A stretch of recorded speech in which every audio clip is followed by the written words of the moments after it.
Look at this dude. What's everybody? Welcome back to another video. Hey man, if you haven't already done, make sure you are subscribed to the channel, smash the like button, click that bell while you're at it so you can be a part of the Post Noti Gang family. That's family on YouTube, and that's no cap, hands down.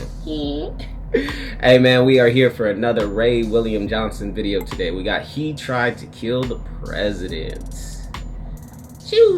Which president are we talking about? But anyways, we're gonna do less talking, more reacting. Let's dive right into this video. Lego. So this Elvis impersonator just got arrested for trying to assassinate the President of the United States. I need to know when this took place. Now the guy's name is KC, and KC's about 33 when this story starts, and he's living in Mississippi. And KC, he's a professional Elvis impersonator. He dresses up like Elvis, and he performs, and he tours and stuff. But one night, in 2001, his whole life changes. Because he's working his day job as a janitor cleaning this local hospital. And he ends up cleaning out the morgue, which is an area he's not normally allowed into. And so he's there cleaning, and about 3 hours go by, and he's pretty exhausted, and he decides to get himself something to drink. So he finds a nearby refrigerator, and he opens it, and boom, he is shocked, because inside he sees human body parts. Arms, legs, hands, feet, and I guess that's what they use the fridge for. I mean, if you're in, is it in the same room as those other dead bodies and those refrigerator things that they, whatever that shit is called? Stuff like that. And he even sees a whole ass human head. And KC, of course, freaks out like a lot of people would, and he runs away. Later, he ends up telling all his coworkers, guess what? I saw a human head in the morgue refrigerator. Well, it's the morgue, okay. So the morgue refrigerator room, I would assume that the refrigerators within that room is going to have some dead body parts or organs, bro. And so, word gets back to the hospital admins that he was in an area that he wasn't supposed to be in. The next day, the hospital's CEO calls KC into his office, and there are a bunch of guys in there in suits, and they ask him to sign a bunch of documents. This seems to be some sort of like an NDA write-up for being in an area that he wasn't authorized to be in, and they say they're going to suspend him with pay while they investigate the matter. And KC, he refuses to sign anything. And so, bam, the hospital fires him. Here's the thing about KC, though. He's very much a tinfoil hat. So was those body parts not supposed to be in that fridge? I mean, I would assume that the fridge within the morgue room would have stuff like that in the fridge. I mean, it's not like you're going to keep leftover pizza in the fridge in the morgue room. Wearing conspiracy theorist. He thinks the hospital was acting shady, and they were up to no good. And he doesn't know exactly what was going on or why there were body parts in the fridge, but in his mind, there's only one explanation that makes sense. The hospital must be part of a black market organ harvesting operation. That's a possibility. Full-blown conspiracy, and the rich elites are involved, and the Illuminati must be involved too. And as ridiculous as that sounds, he's convinced, and he's determined to tell the whole world about this scandal. And that's what he does. He tells this to his friends, his family, his acquaintances, anyone who will listen. He's like, look, they're secretly selling black market organs at the hospital. But of course, no one believes him. They're like, yeah, sure, buddy, you saw body parts because you were in a hospital. So if you really feel this strongly about it, why don't you just go to the police about it then, my boy? Morgue. Sometimes, even while he's on stage performing as Elvis, he'll suddenly start going off about the hospital conspiracy and the body parts he saw that night. And he starts posting about it online and chatting with... Man, you better hope the CIA don't come knocking on your door, my boy. people about it on the internet. He even tries to get the government to help his cause. He meets with a state congressman, he meets with a senator of Mississippi, and they both turn him down.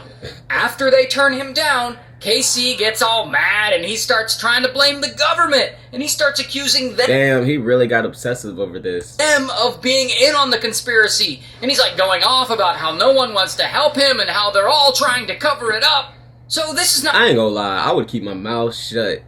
That's just me personally. The last thing I want is the government knocking on my door and taking me to a secret location nowhere no one knows about and beat me up, torturing. No, No, no, no. I'm gonna keep my mouth shut. Not going well for KC. He's convinced of this massive organ harvesting conspiracy, and no one believes him, and everyone thinks he's just a lunatic. But, despite all that, believe it or not, things are about to get much worse for him. Because years pass, and we're now in 2003, and KC is still obsessed with this crazy idea, and it's starting to consume his life. It's all he ever talks about. He ends up losing his job. His wife ends up leaving him. Damn. But then, in 2006, he finally gets a little hope. Because he hears about some local newspaper, it might be online, but it's some news publication that supposedly will publish any story, no matter how crazy or controversial. So KC hears about this and he's like, maybe... Interesting. I wonder if that's still around? I don't think so, because I feel like people will just upload anything and like very disturbing. You feel me? Maybe this like, is it. Maybe these guys will listen to me. And so he sends an email to the owner of the paper. The owner is this guy, Dutchky. Now here's the thing about Dutchky. Dutchky doesn't just own this local news publication. He's also the owner of a local martial arts studio where he teaches people Taekwondo.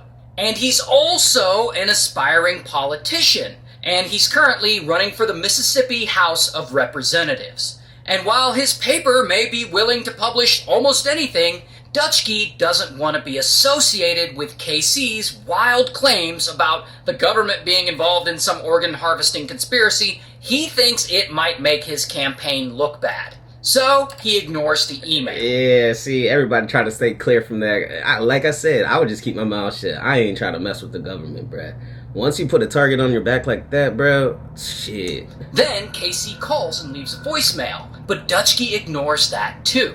And KC eventually finds him in person and he tries to talk to him. But Dutchky politely rejects him right to his face. And that is when KC just snaps. He can't take this anymore. He sees Dutchky as a liar. His newspaper won't publish any news story? Bullshit. And KC is not gonna let this slide. So he goes home and he starts harassing Dutchky online. He creates Bro, he really got obsessive over seeing the body parts in the fridge, bro. That really triggered him. Multiple fake Facebook accounts, and he starts posting videos and photos of Dutchky and his family. And so then Dutchky gets all pissed off and he decides to retaliate against KC. He starts... The keyboard is the trigger.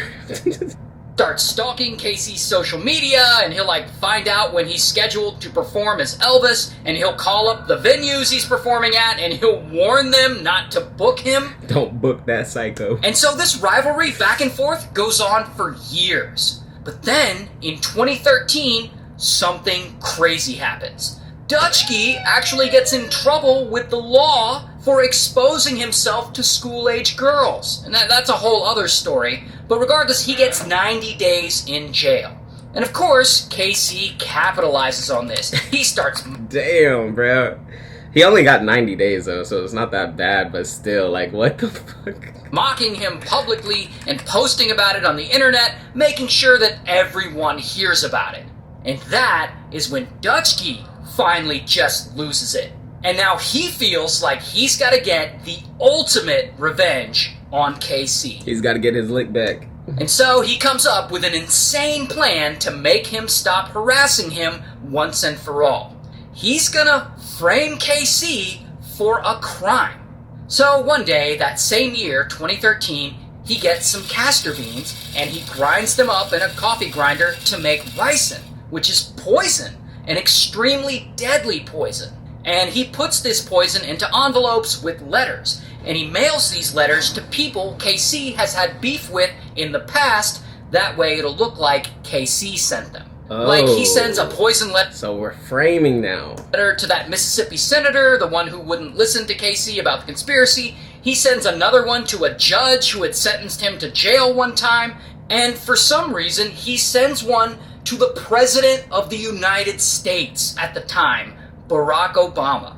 Now, well, I don't think it's that easy just to mail something to the president like that. It definitely has to go through a lot of stages and process before it even lands into the hands of the president. You feel me? Now, Like, these letters, they basically say no one would listen to me, and then he essentially signs them as KC.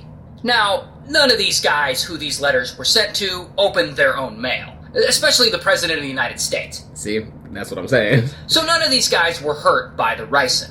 But because one was sent to the President, this is now considered an assassination attempt. So now multiple federal agencies have to get involved. Damn. And of course, the letters got Casey's name on them.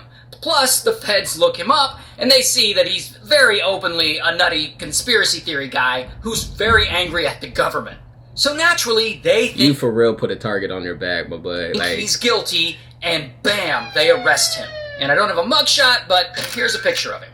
And so the feds, they bring him in, and they question him, and poor Casey. watching some Breaking Bad. He doesn't even know what ricin is. Like, he has no idea what these guys are talking about. And hours go by, and the feds slowly start to realize that maybe this guy's telling the truth. So they ask him if he's had any enemies. Anyone who might want to frame him and make him look bad. And right away, Casey says one name. Dutchky. And so the feds go and they find Dutchky, and bam, they arrest him. Here's his mugshot. And they search his studio, and they find traces of ricin and all kinds of other evidence. And so ultimately, Dutchky takes a plea deal, and he's sentenced to 25 years in prison. Damn. So it wasn't even the fake Elvis that attempted to kill the president. It was the dude. I'm over here stuttering. That's crazy. 25 years down the drain, my boy, just because you wanted to get your lick back against KC. That's crazy. Hey, if you guys made it to the end, I greatly appreciate it. Smash the like button, leave a comment, click that bell. Till next time, I'm gonna see y'all next time. I'm out.